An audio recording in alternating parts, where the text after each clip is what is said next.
पठानकोट से है, जहां फिरोजपुर समेत 12 जिले एक हफ्ते से बाढ़ की चपेट में है।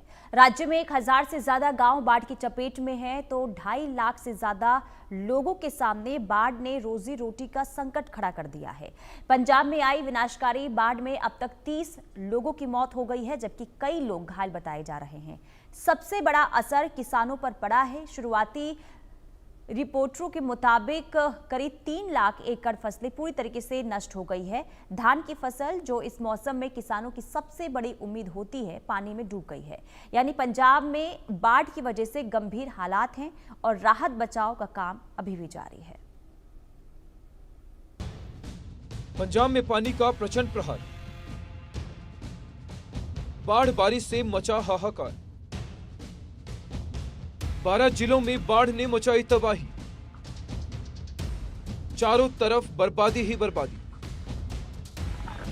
पंजाब से आई ये तस्वीरें डरा रही हैं। ऐसा लग रहा है मानो पंजाब में जल प्रलय आ गया हो। जहां तक नजर जा रही है वहां तक सिर्फ तबाही ही तबाही का मंजर है।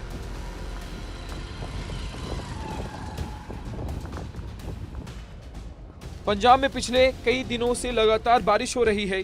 वहीं हिमाचल प्रदेश और जम्मू कश्मीर जैसे पहाड़ी इलाकों में भी मूसलाधार बारिश के बाद पंजाब में रहने वाली नदियां सतलुज, ब्यास और रावी का जलस्तर तेजी से बढ़ रहा है। कई जगहों पर नदियां खतरों के निशान से ऊपर बहने लगी हैं और पानी मैदानी इलाकों में फैल गया है।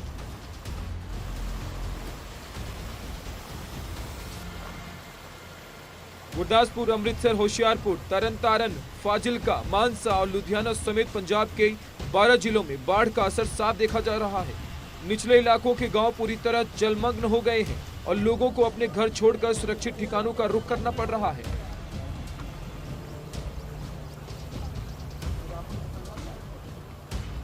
पंजाब में आई भयानक बाढ़ ने पूरे राज्य को हिलाकर रख दिया है।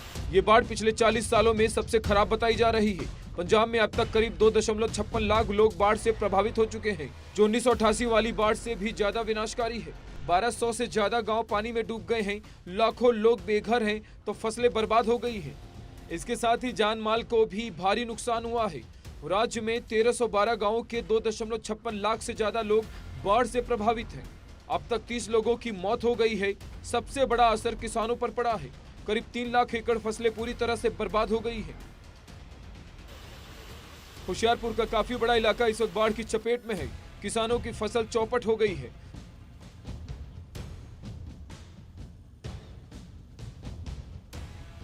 सबसे बड़ी चिंता इस बात की है, ठेके पर ली जमीन मालिक को पैसा कैसे देंगे, कर्ज कैसे चुकाएंगे, परिवार को क्या खिलाएंगे। इस बार सबसे ज्यादा तबाही रावी नदी के चलते देखने को मिली है। रावी जिला पठानकोट से पंजाब में एंट्री करती है, जो इसके बाद गुरदासपुर से होते हुए पाकिस्तान की तरफ जाती है।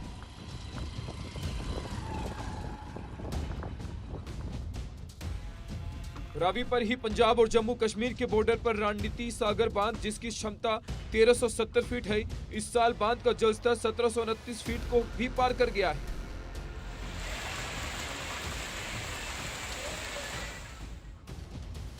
वहीं पठानकोट में आई बाढ़ का मुआवना करने पंजाब के फाइनेंस मिनिस्टर हरपाल चीमा पहुंचे, जहां उन्होंने इंडिया न्यूज को बताया कि पंजाब की बाढ़ को लेकर प्रधानमंत्री और गृह मंत्री से बात की गई है। उन्होंने कहा कि इस वक्त राजनीति करने का समय नहीं है, राजनीति बंद करके सभी को एक साथ आना चाहिए। देखिए, बिल्कुल कल माननीय प्रधानमंत्री जी ने हमारे पंजाब के मुख्यमंत्री साहब से बात करी थी, पर लेकिन उन्होंने राहत का कोई पैकेज नहीं ऐलाना। अभी तक एक भी पैसा नहीं दिया। आप देखो कैसे हालात हैं। हम जहां भी खड़े हैं, अब भी बारिश कितनी है, लगातार धुआंधार बारिश हो रही है और जनजीवन पूरी तरह ठप है। मजदूर मर रहा है, किसान मर रहा है, व्यापारी मर रहा है और देश का प्रधानमंत्री चुप है।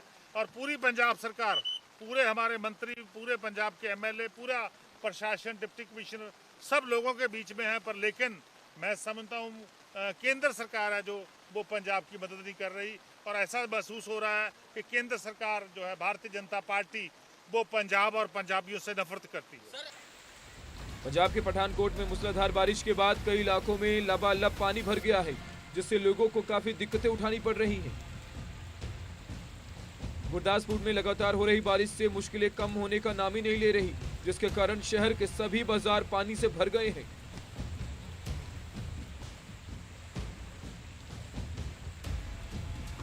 जिसके कारण ज्यादातर दुकानदारों ने अपनी दुकानें भी नहीं खोली हैं क्योंकि बारिश का पानी दुकानों में घुसकर सामान खराब कर रहा है। संगरूर में भी बारिश की वजह से लोगों को काफी नुकसान उठाना पड़ा है। वहीं फिर से तेज बारिश को लेकर मौसम विभाग ने रेड अलर्ट जारी किया है। कासपुर के लोगों की मुसीबतें एक बार फिर से बढ़ गई हैं। बारिश ने मुसीबतें बढ़ा दी हैं। देर रात से लगातार बारिश हो रही है और चारों तरफ पानी ही पानी हो गया है शहर में।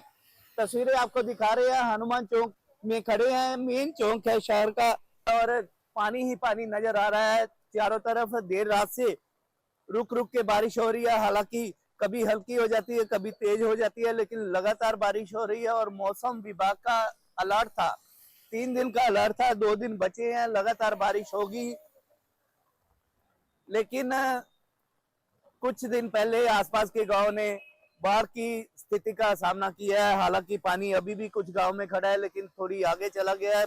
पिछले गांव से पानी निकल चुका है, जितने भी रावी के आसपास गांव थे वहां से धीरे धीरे पानी निकल चुका है। लेकिन बारिश फिर से इन गांव के लोगों की मुसीबतें बढ़ा देंगी। बात करने जा रहे हैं पिछले दिनों से चल रही बरसात की।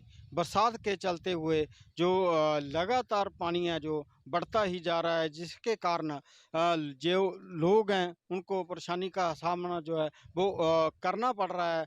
उसको देखते हुए बरसात को देखते हुए अभी बरसात ऐसे रुकी हुई है। कल सुबह से जो बरसात है वो लगातार हो रही थी। उसको देखते हुए जो पानी का लेवल है, मैं आपको दिखाऊं, अभी हम दौलतपुर गांव में है, संगरूर के दौलतपुर गांव में है। अभी जो पानी का लेवल है वो कम किया हुआ है। मैं कैमरामैन को कहूँगा दिखाए, ये जो पानी का लेवल है वो कम किया हुआ है। वैसे यहाँ वो पानी है जो पानी है वो बहुत ज़्यादा आ गया था ऊपर, तो अभी जो पानी है वो थोड़ा सा कम हुआ है। सतलुज नदी में पानी का बहाव तेज होने के कारण बांध के अंदर रहने वाले लोगों को सुरक्षित बाहर निकाला जा रहा है। साथ में आसपास के लोगों को भी अलर्ट जारी कर दिया गया है।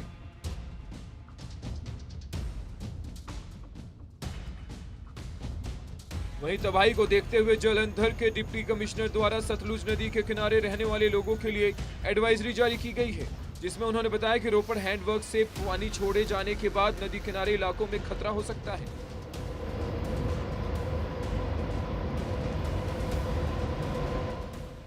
इसके बाद पुलिस भी फिलौर में नदी किनारे रहने वाले लोगों की खाली करवाई जा रही है। ब्यास और सतलुज नदी के संगम पर बने हैरिके बैराज से 2,66,000 क्यूसेक पानी हुसैनी वाला बैराज के लिए लगातार छोड़ा जा रहा है।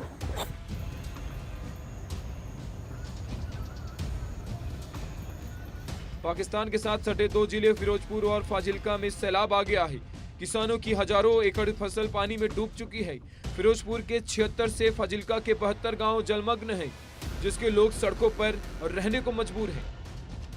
मौसम विभाग की तरफ से एक बार फिर से जो है पंजाब हिमाचल में जो है अलर्ट जारी किया है। आपको बता दें कि 3 सितंबर तक पहाड़ी इलाकों में और मैदानी इलाकों में मौसम विभाग की तरफ से जो है अलर्ट जारी किया गया है।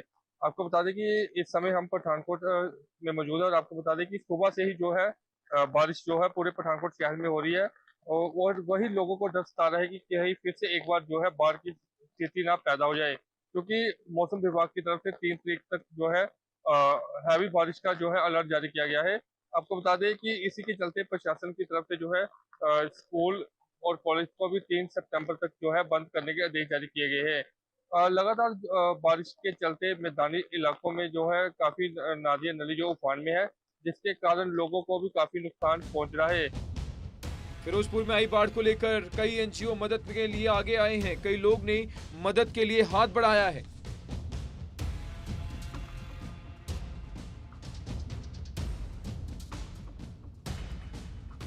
फिरोजपुर बाढ़ पीड़ितों से मिलने के लिए पहुंचे पंजाब के राज्यपाल गुलाब चंद कटारिया पहुंचे और बाढ़ पीड़ितों से बातचीत की। इस बीच उन्होंने पूरा भरोसा दिया कि राहत कैंपों में लोगों का पूरा ख्याल रखा जा रहा है और बाढ़ पीड़ितों को किसी भी तरह की परेशानी नहीं होने दी जाएगी। पहले इतना होगा नहीं हो, लेकिन जब पानी छोड़ा जाता है या ऊपर से पानी की आवक जितनी पोंग में हो रही है या भाखड़ा में हो रही है, वो कई घंटे पहले पता लगता है। साधारणतः आजकल सब सिस्टम है। जम्मू कश्मीर से अगर पानी चला तो हमारे यहाँ कितने 15 घंटे में पहुँचेगा, 14 घंटे में पहुँचेगा। हिमाचल का पानी अगर चला है तो कितने घंटे पहुँचेगा। मैं सोचता हूँ सिस्टम को थोड़ा सा और अलर्ट करना पड़ेगा, ताकि समय के पहले प्रकृति की इस पर तो कंट्रोल हमारा हो नहीं पाएगा, लेकिन कम से कम मानवीय दृष्टि से आपदा आने के पहले आजकल सारे सिस्टम ऐसे डेवलप हो गए हैं कि हर चीज़ का समय से पहले पता लगता है। सर, सरकार के प्रबंधों के बारे में आप क्या कहेंगे? देखो, मैं सोचता हूँ, मैंने जो कैंप देखा है उनसे व्यक्तिगत भी बात की है, बच्चों को भी देखा है, तो मैं सोचता हूँ यह सिस्टम और व्यवस्था तो उनके लायक है और उनको कोई तकलीफ नहीं है। पहाड़ों में हो रही भारी तबाही और बारिश की वजह से पंजाब की नदियां उफान पर हैं, जिसकी वजह से सूबे के 12 जिलों में भारी तबाही मची है। लोगों के जीवन भर की कमाई बाढ़ के पानी में समा गई है, तो किसानों के सामने रोजी रोटी का संकट खड़ा हो गया है।